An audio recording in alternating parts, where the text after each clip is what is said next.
They say history is written by the victors. So why is one of the greatest empires in the world missing from almost every textbook?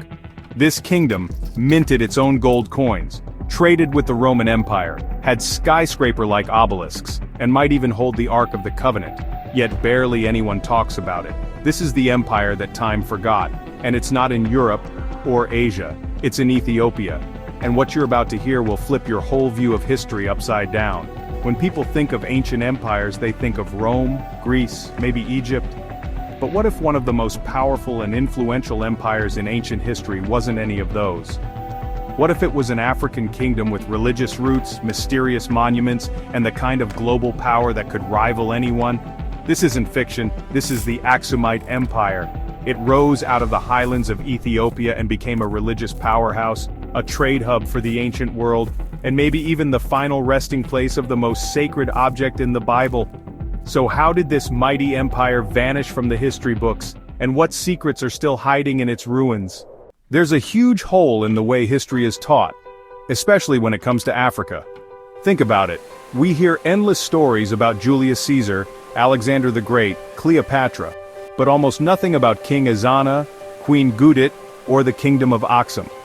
How does an empire that built giant stone obelisks taller than the Statue of Liberty, an empire that traded with China, India and Rome, and an empire that became one of the first in the world to adopt Christianity, just disappear from our global memory? This is the story of how a legendary African empire rose to power, shaped religion, influenced global trade, and then seemingly vanished into the fog of time. But maybe it never really disappeared. Maybe we just weren't paying attention. Where it all began. The birth of Axum. Before Axum, there was Dumped, a small kingdom in the northern highlands of what's now Ethiopia and Eritrea. But sometime around the 1st century AD, something big changed. Axum exploded onto the scene, quickly swallowing up neighboring regions, building powerful alliances, and taking control of trade routes that connected Africa to Asia and Europe. Its capital, Axum, sat on a high plateau, naturally defensible, surrounded by fertile land, and close to the Red Sea. This wasn't just good luck, it was perfect strategy. From Axum, the empire launched a golden age of expansion, innovation, and cultural transformation that would last for centuries. But here's the crazy part. Almost no one outside of Ethiopia even knows this story exists. The power of trade. How Axum ruled without an army. Well, not exactly without an army, but Axum's real power was economic. Thanks to its location, Axum controlled some of the most important trade routes in the ancient world. Goods flowed through Axum like blood through veins: ivory, gold, frankincense, myrrh, exotic animals, even slaves. Arabia, Persia, India, Rome. Everyone traded with Axum.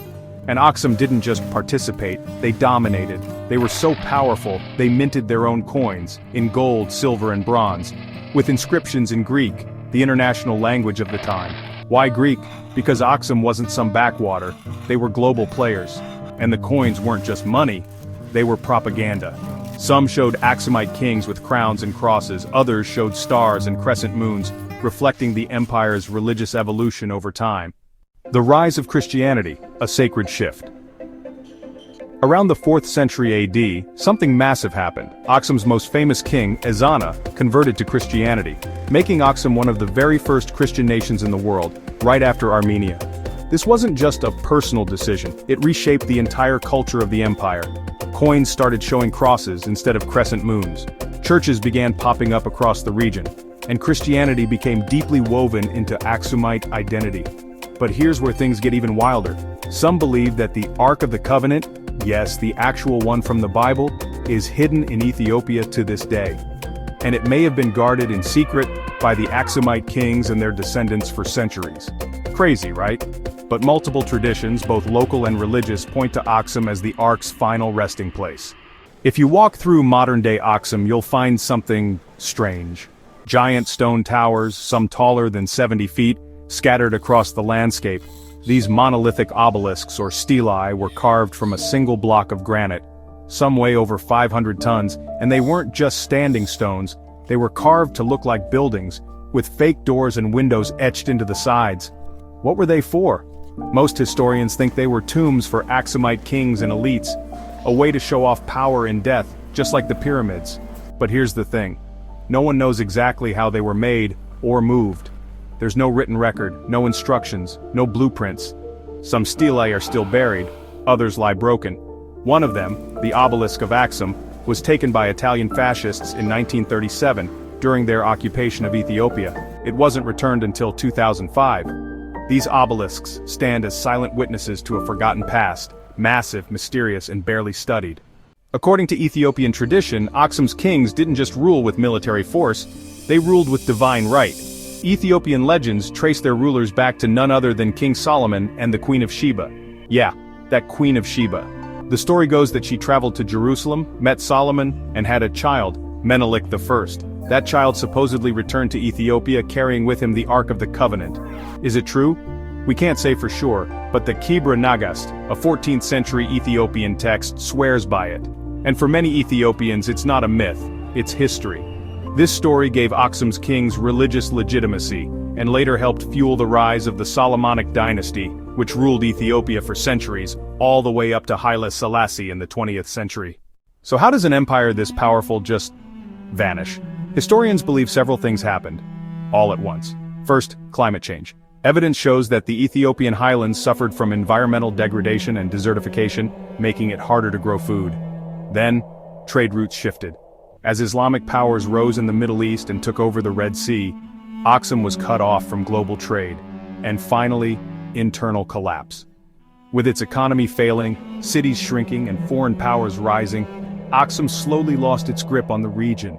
By the 10th century, it had crumbled into smaller kingdoms, and a queen named Gudit, possibly a pagan or Jewish ruler, may have helped destroy what was left of the old Christian order. After that, Axum's glory was mostly lost to time. Now let's talk about the mysterious Queen Gudit, sometimes called Yodit or Judith, a name that sparks both fear and legend across Ethiopia. According to local lore, Gudit led a brutal revolt against the Axumite Christian monarchy, burning churches, destroying ancient manuscripts, and bringing down the sacred order built by King Ezana centuries earlier. Some accounts say she ruled for 40 years. Others say she established a dynasty that carried her legacy well beyond her lifetime. But who was she? Some say she was a Jewish queen, angry at the Christian dominance of the region. Others say she was pagan or maybe even part of a rival noble family denied the throne. Her real identity is lost in a fog of stories and religious bias, but one thing is clear. Gudit's arrival marked the true end of the Axumite Empire.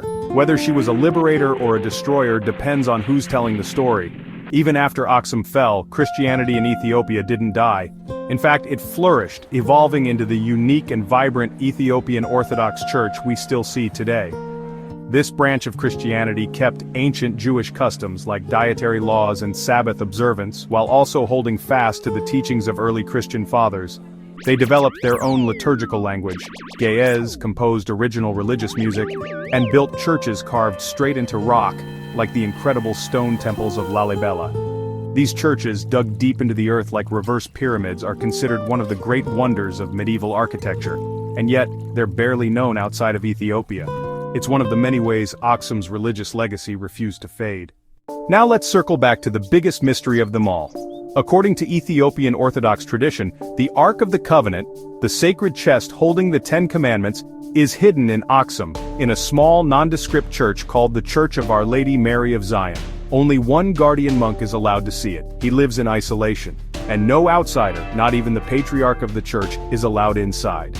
Skeptics say it's just a copy. Critics say it's legend. But many Ethiopians believe with all their hearts that this is the real Ark, carried to Ethiopia by Menelik I after visiting King Solomon in Jerusalem. And here's the kicker, no one's ever been allowed to look inside to prove it wrong.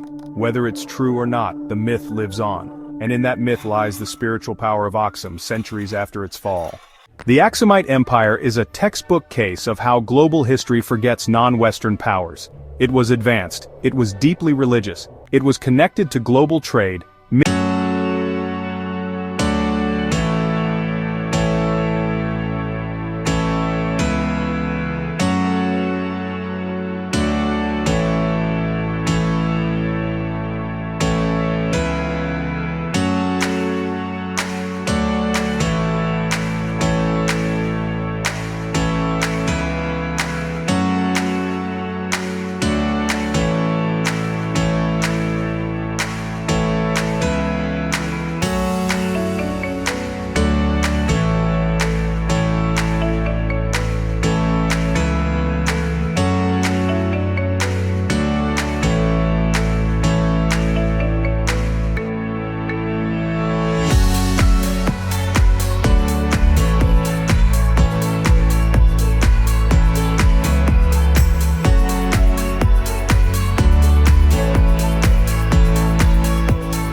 welcome to buy me a coffee. The link is in the description box below.